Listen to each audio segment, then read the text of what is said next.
আউযুবিল্লাহি মিনাশ শাইতানির রাজিম। আসসালামু আলাইকুম ওয়া রাহমাতুল্লাহ। যখন আপনি কোরআনের কথা বলবেন আর কোরআনকে আপনি আল্লাহ তাআলার গ্রন্থ হিসেবে, নির্ভুল গ্রন্থ হিসেবে যখন মেনে চলবেন, তখন আপনাকে বুঝতে হবে যে আপনার শত্রু তৈরি হওয়া শুরু হয়ে গেছে। আর চিরকাল আপনি ধর্মগ্রন্থ মানেন, কেউ আপনার শত্রু হবে না। কোরআনে আমরা এই সবক পাই। কোরআন থেকে 14 নম্বর সূরা ইব্রাহিমের 10, 11, 12 আয়াতে আমরা দেখতে পাই, এখানে বলা হচ্ছে,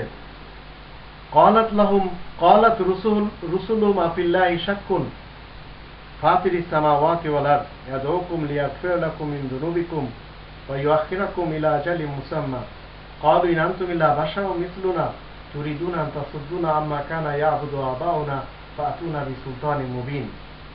তাদের রাসূলগণ বলে, আল্লাহ সম্পর্কে কোনো সন্দেহ আছে কি? যিনি গগনমণ্ডল ও পৃথিবী সৃষ্টি করেছেন, তিনি তোমাদেরকে ডাকছেন যেন তিনি তোমাদের গুনাহসমূহ মাফ করতে পারেন আর তোমাদেরকে একটি নির্দিষ্ট মেয়াদ পর্যন্ত সুযোগ দিতে পারেন। মানুষেরা বলে, তোমরা আমাদের মতো মানুষ বই তো নও। তোমরা চাও আমাদের পূর্বপুরুষেরা যেসব পূজা করে আসছে তা থেকে আমাদেরকে ফিরিয়ে রাখবে? তাহলে কোনো স্পষ্ট প্রমাণ নিয়ে আমাদের কাছে এসো।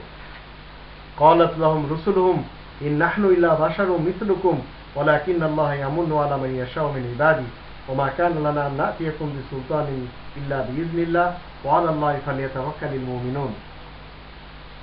তাদেরকে তাদের রাসূলগণ বলে, হ্যাঁ, আমরা যদিও তোমাদের মতো মানুষ বই তো নই, কিন্তু উপযুক্তদেরকে আল্লাহ পুরস্কার দান করেন তার বান্দাদের মধ্যে হতে।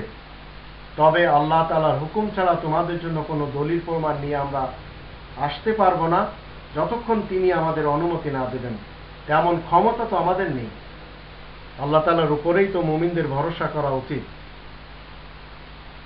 ওমা লানা আল্লা নাতাওয়াক্কালা আলাল্লাহি ওয়া ক্বাদ হাদানা সুবুলানা ওয়া লানাসবিরান্না আলা মা আযাইতুমুনা ওয়া আলাল্লাহি ফালিয়াতাওয়াক্কালিল মুতাওয়াক্কিলুন। কেন আমরা আল্লাহ তাআলার উপরে নির্ভর করব না? তিনি তো আমাদেরকে সরল, সহজ, সত্য, সনাতন পথই দেখিয়েছেন।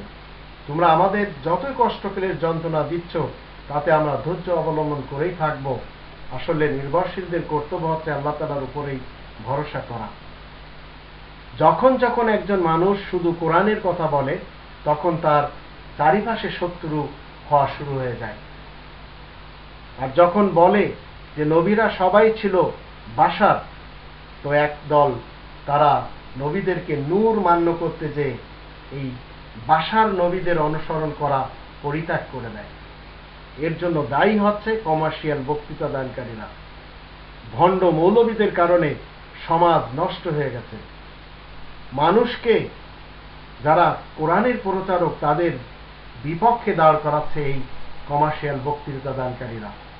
তো আপনি যখন আপনার সোসাইটিতে কোরআনের কথা বলবেন, তখন ওই সব লোকেরা আপনার শত্রু হবে যারা কথায় কথায় বলে হাদিস মানতে হবে, ফিকা মানতে হবে, ইতিহাস মানতে হবে, সিরাত মানতে হবে, উসুল মানতে হবে, বালাগাত মানতে হবে, আদব মানতে হবে এবং মান্তেক মানতে হবে, নাহু সরফ মানতে হবে, ফলসফা মানতে হবে। এইভাবে তারা মানতে মানতে মানতে মানতে মানার ফিরিস্তি এত বেশি লম্বা করে ফেলে যে শেষমেশ কোরআন হাত থেকে ছুটে যায়।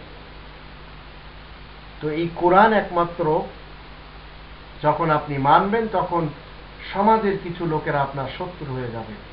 আর মক্কার সোসাইটিতে আমরা দেখতে পাই, মুহাম্মাদুর রাসূলুল্লাহ ওয়া খাতামান নবিয়্যিনকে তার সোসাইটির লোকেরা শত্রু হয়ে গেছিল এবং তারা বলতে বাধ্য হয়েছিল যে আমরা বাবা, দাদা, নানা, পরনানাদের যে প্রথাকে মেনে চলছি, সেগুলি থেকে আমরা তোমার কথা মতো বর্জন করে তাদেরকে আমরা বাদ দিতে রাজি না এবং তোমার কথা মতো চলতে রাজি না। কিন্তু কোয়ালিটি সম্পন্ন ব্যক্তি যারা ছিলেন, তারা সবাই মুসলিম হয়েছিলেন। আজ ওই পৃথিবীতে যারা কোয়ালিটি রাখে, কোয়ালিটি সম্পন্ন ব্যক্তিত্ব যাদের মস্তিষ্ক পাক রয়েছে, হৃদয় পাক রয়েছে, তারাই কেবল কোরআন মেনে জীবন কাটায় এবং এরা একে অপরের ভাই হয়ে এই পৃথিবীতে বসবাস করে।